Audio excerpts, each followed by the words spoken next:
Parou. Ó. Aí agora eu vou mostrar pra vocês, ó.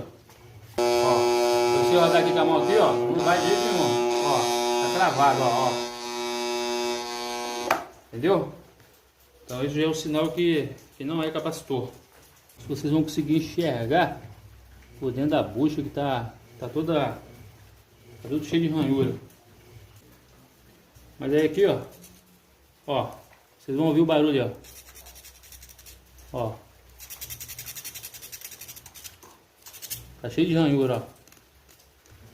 Encosta lá no estator, ó, ele tem que ficar certinho para rodar. Aí se tiver uma folguinha, ele gruda, entendeu?